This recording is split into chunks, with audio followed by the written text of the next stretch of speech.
Unmanned platform से navy भी लगातार लैस हो रही है। ऐसे एक प्लेटफॉर्म से हम आपको परिचय कराते हैं, यह है मातंगी। और ये अनमैन्ड आप इस तरह का बोट देख रहे हैं जो कि पूरी तरह से वेपनाइज नज़र आ रहा है। क्या है इसकी खासियत, बताने के लिए हमारे साथ मृदुल हैं। मृदुल, अगर हम इसको समझना चाहें तो इसकी सबसे बड़ी खासियत क्या है? इसकी सबसे बड़ी खासियत है कि ये मानव रहित अनमैन्ड बोट है। इसके अंदर आपके वेपनाइज प्लेटफॉर्म से इसके अंदर SRCG गन लगी हुई है। इसके ऊपर एक रडार भी है, जो रडार आपके सारे टारगेट्स को, एरियल टारगेट्स, लैंड टारगेट्स, सी टारगेट को डिटेक्ट करता है। और जब कोई क्लोज आने वाला होता है देन उस पर हम एक्शन भी ले सकते हैं। ये वेसल अपने आप वो एक्शन ले सकती है with the human supervision on board which is there. इसके साथ मैं कुछ और भी वेपन्स प्लेटफॉर्म देख रहा हूँ। ये क्या है बेसिकली, इसका क्या यूज़ हम करते हैं? ये जो वेसल है इसके पास मल्टी मिशन कैपेबिलिटीज़ है।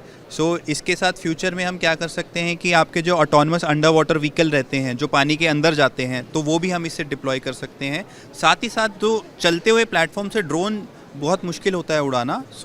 हमने वो काबिलियत डेवलप की है जिसके अंदर कोई भी ड्रोन इस चलते हुए जहाज से टेक ऑफ कर पाएगा एंड वापस इसके ऊपर लैंड कर पाएगा। ये जो ड्रोन है इसका टेक ऑफ लैंडिंग कैसे है, वर्टिकल है कैसे है? ये वर्टिकल टेक ऑफ लैंडिंग है। ये चलते हुए जहाज से वर्टिकली टेक ऑफ करेगा, अपना ऑपरेशन का सर्वेलेंस ऑपरेशन और अदर ऑपरेशंस कंप्लीट करेगा। देन उसके बाद ये बोट कहीं भी होगी वेसल आपकी, तो वहाँ पे आके अपने आप ये लैंड कर जाएगा किसी भी ह्यूमन इंटरवेंशन के बिना। कितना किलोमीटर ऑपरेशनलाइज इसको कर सकते हैं? ये सैटकॉम से इक्विप्ड है। हम इसको कहीं से भी ऑपरेट कर सकते हैं। अगर हम पॉइंट टू पॉइंट कम्युनिकेशन में करें तो 50 किलोमीटर तक हम इसको कंट्रोल कर सकते हैं।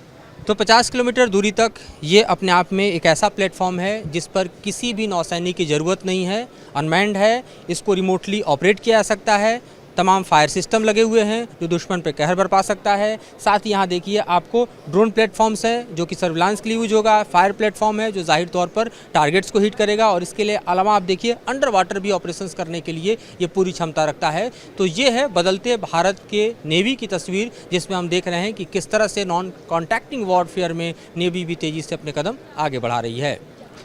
भारतीय सेना में रोबोटिक म्यूल का इस्तेमाल लगातार बढ़ता जा रहा है। इस वक्त आप इंडियन नेवी के लिए इस्तेमाल किए जाने वाले रोबोटिक म्यूल को देख रहे हैं। एक ऐसा रोबोटिक म्यूल है जिसके ऊपर के प्लेटफॉर्म में वेपन्स लग जाता है, वेपन प्लेटफॉर्म लग जाता है, और ये अंडर वाटर, सरफेस और हाई एल्टीट्यूड तीनों तरह के टेरेन में इस्तेमाल किया जा सकता है। और जाहिर तौर पर इसका इस्तेमाल लगातार बढ़ता जा रहा है। इसकी सबसे बड़ी खासियत है कि ये टारगेट को फॉलो कर सकता है, टारगेट को हिट करने की कैपेसिटी रखता है। इसके ऊपर का वेपन प्लेटफॉर्म, इसका मूवमेंट आप देखिए किस तरह से दरअसल इंश्योर किया जाता है। रिमोटली इसको ऑपरेट किया जा सकता है।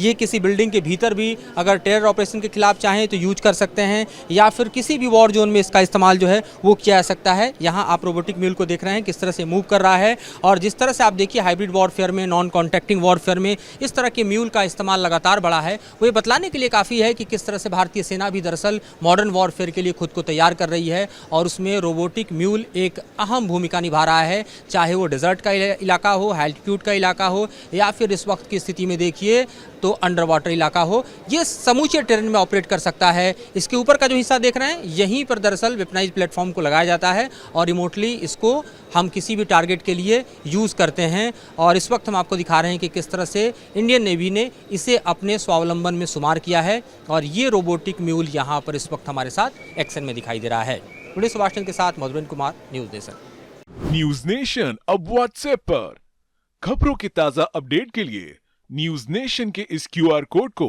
स्कैन करें।